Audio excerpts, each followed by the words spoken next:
Hey guys, how y'all doing, and welcome back to the channel. My name's David and I fix RVs, and I just want to do a quick little video to let you guys know what I've been up to. Let me show you what I'm doing here.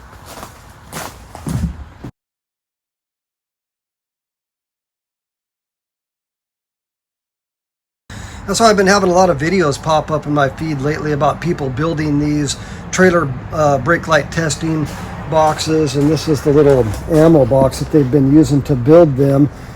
And I don't really get a whole lot of calls to work on trailer brake lights. I've probably been called out to work on trailer brakes maybe 3-4 times since I started this business. Oddly enough, maybe my second job, when I did start this business, was trailer brake lights, but I haven't had to do it very much since then.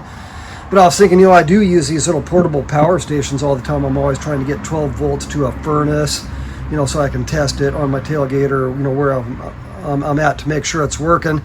So I decided to start building a little portable power station, and that's what I've got over here.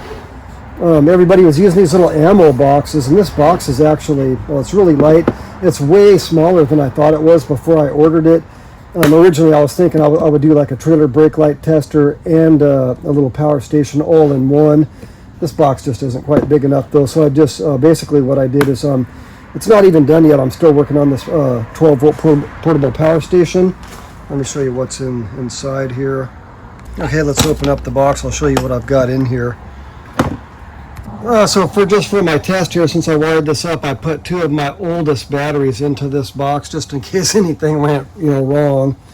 See, I'll show you what I've got here. I can take the batteries out like this, and inside the box, what we've got is we've got these 2 Dewalt power adapters here, and then I've got 2 DC to DC converters inside the box that bring these 20 volt DeWalt batteries down to about 12.25 volts. And what I've done is I've got fuses here. Basically, I've got what I did is I actually paralleled both of the batteries together inside the box. So we've got 40 volts, and I'm planning on putting 2 5 amp hour batteries in here, so I'll have 2. Well, basically I'll have 10 amp hours total when this box is done. But what I did is I put some Wagos in here, and I wired all the positives wires together so that the batteries are paralleled together. I don't think one battery is powerful enough to run a furnace for maybe more than 30 minutes. I'm not sure exactly. I'm going to have another video on that too. I've got a DeWalt Power Stack battery on order, and what I'm going to do is I'm probably going to have 2 DeWalt Power Stacks in here. And this box isn't quite done yet. I'm still going to add these battery terminals on here. And what I'm going to do is I'm going to tie these into the line side. So basically there's going to be 20 volts coming out here, not 12.5. And the reason I'm doing that is so that I can parallel a 3rd battery into the system if I need to. So if these batteries are getting weak, basically this battery would be fully charged as soon as I hook this up. And because they're wired in parallel, what's going to happen is if these batteries are weak and this battery is fully charged, these guys are going to go to work really fast, pulling electrons out of that battery to charge themselves until all 3 batteries are equal. So that's just going to be a way that I'm going to be able to charge these batteries on the fly while I'm working. And at the end of the day, I'll just pull them out and I'll put them on a real battery charger. On the front of the box here, what I did is I've got fuses here going from the load side of these DC to DC converters to the switch, so I can turn this switch on. Right now there's no battery in there. Let me throw a bit. I'll put both batteries in. So you can see I turned that switch on. So now this outlet is powered, and this outlet has access obviously to both batteries because I've paralleled them together. And this so I have 2 DC to DC chargers, so this one is powered by the other DC to DC charger.